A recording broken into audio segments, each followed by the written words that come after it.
কেএফসির fried chicken আমরা সকলেই কম বেশি খেয়ে থাকি।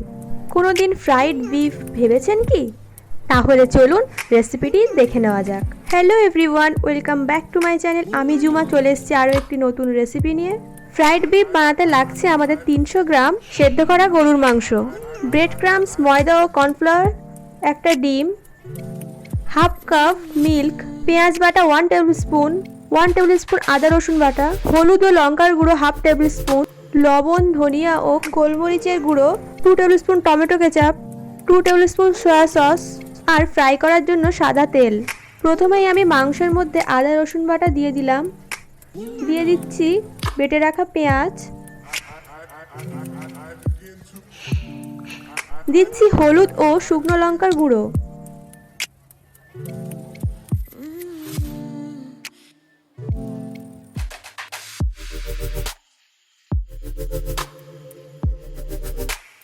গোলমরিচ, ধনিয়া ও অল্প একটু লবণ দিয়ে দিলাম। মাংসটা সেদ্ধ করার সময় আমি যেহেতু অল্প লবণ দিয়েছিলাম, তা এখানে সামান্য লবণ দিলেই হবে।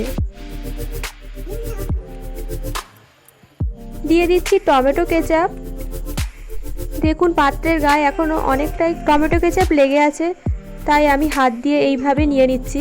চেষ্টা করবেন যতটা অপচয় কম করা যায়।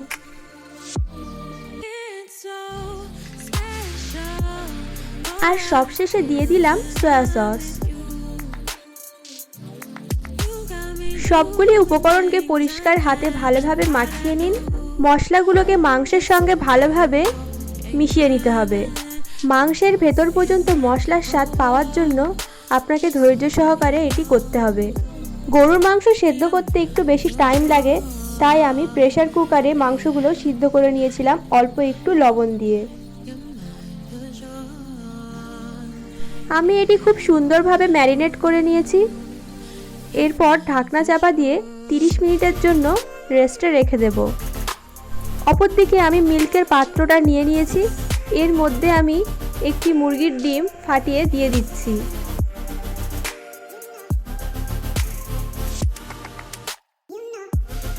তারপর একটি হ্যান্ড হুইস্ক বা কাঁটা চামচের সাহায্যে ভালোভাবে ডিমের সঙ্গে দুধটা মিশিয়ে নিন। 1 থেকে 1.5 মিনিট দুধের সঙ্গে ডিমটি এইভাবে মেশাতে থাকুন। এটি আমার মেশানো হয়ে গেছে। ফিরে আসছি 30 মিনিট পর ম্যারিনেট করা মাংসের কাছে। 30 মিনিট রেস্টে রাখার ফলে দেখুন কত সুন্দরভাবে মাংসটি ম্যারিনেট হয়েছে। এইবার আমরা চলে যাব পরবর্তী স্টেপে।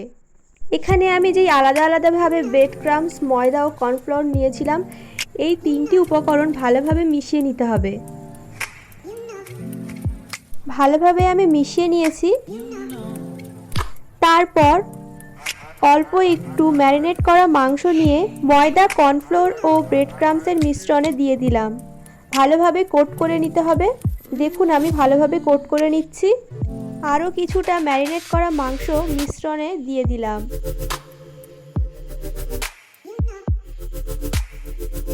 তারপর কোট করা মাংসটিকে দুধের মিশ্রণে দিয়ে একটি চামচের সাথে এইভাবে একটু নেড়েচেড়ে নিয়ে তুলে আবার ময়দা, কর্নফ্লাওয়ার ও ব্রেড ক্রাম্বসের মিশ্রণে আবার সেকেন্ডবার কোট করে নেব।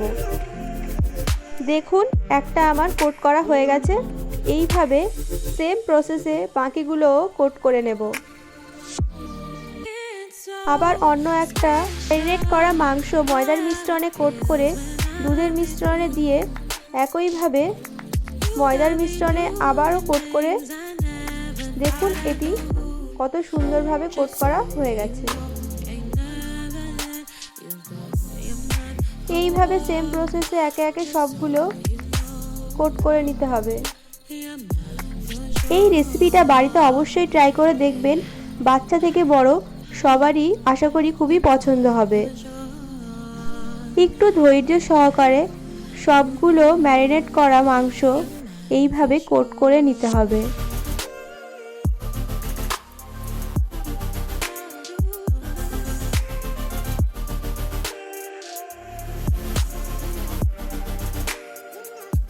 সবগুলো মাংস কোট করে ফিরে আসছি।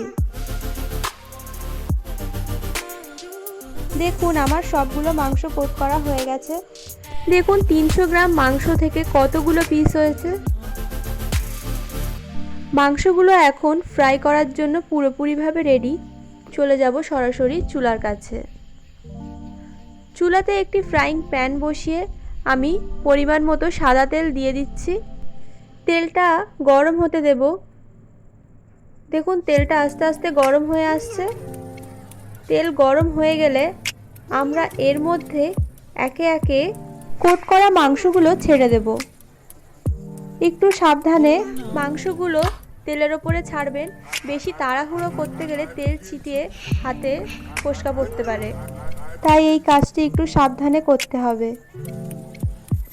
দেখুন আমি একে একে এর মধ্যে মাংসের টুকরোগুলো ছেড়ে দিচ্ছি। 30 সেকেন্ডের জন্য একটা সাইড একটু ফ্রাই করে নেব। তারপর একটি চামচের সাহায্যে উল্টে পাল্টে নেড়ে চেড়ে ভালোভাবে সব দিকে ফ্রাই করব, যাতে কালারটা সব দিকে ভালোভাবে আসে। এ পর্যায়ে গ্যাসের ফ্লেম মিডিয়ামে রেখে একটু নেড়ে চেড়ে ফ্রাই করতে হবে, নয়তো একটা সাইড কালার আসবে আর একটা সাইড কালার আসতে লেট হবে। দেখুন আমি নেড়ে চেড়ে ফ্রাই করে নিচ্ছি। ফ্রাই করতে করতে দেখবেন পাত্রের অনেকটা জায়গা ফাঁকা হয়ে গেছে। ওই ফাঁকা জায়গায় বাকি যে কটা বাকি ছিল ওগুলোও ফ্রাই করে নেব।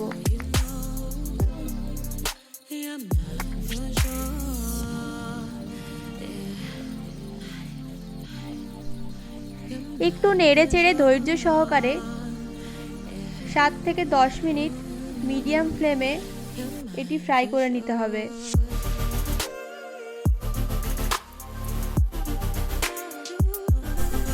এ পর্যায়ে খুবই সাবধানে নেড়ে চেড়ে উল্টে পাল্টে ফ্রাই করে নেবেন। বেশি তাড়াহুড়ো করতে যাবেন না, তাহলে তেল ছিটিয়ে দুর্ঘটনা ঘটতে পারে।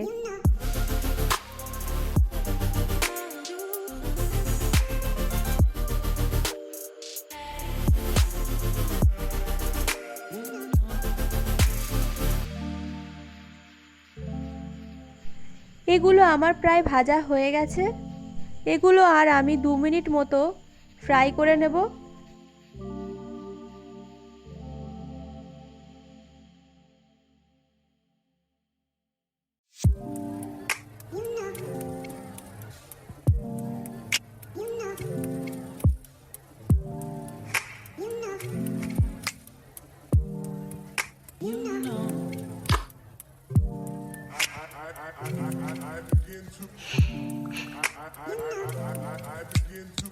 দেখুন কত সুন্দর একটি কালার চলে এসেছে।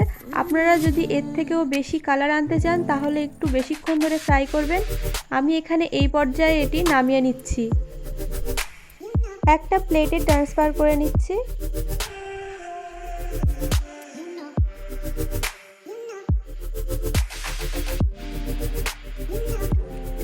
ভালোভাবে তেল ঝরিয়ে চুলা থেকে এগুলো নামিয়ে নিলাম। আমি এখানে ফ্রাইড বিফগুলোকে টমেটো কেচাপের সঙ্গে সার্ভ করেছি। দেখুন কত সুন্দর দেখতে লাগছে। আমি একটি এখানে ভেঙে দেখাচ্ছি ভেতরটা। দেখুন কত সুন্দর সফট। রেসিপিটি ভালো লেগে থাকলে আমার চ্যানেলকে সাবস্ক্রাইব করে আমার পাশে থাকবেন ও ভিডিওটা ফ্রেন্ডস অ্যান্ড ফ্যামিলিকে শেয়ার করে দেবেন, যাতে এই ইউনিক রেসিপিটি সবাই বাড়িতে ট্রাই করতে পারে।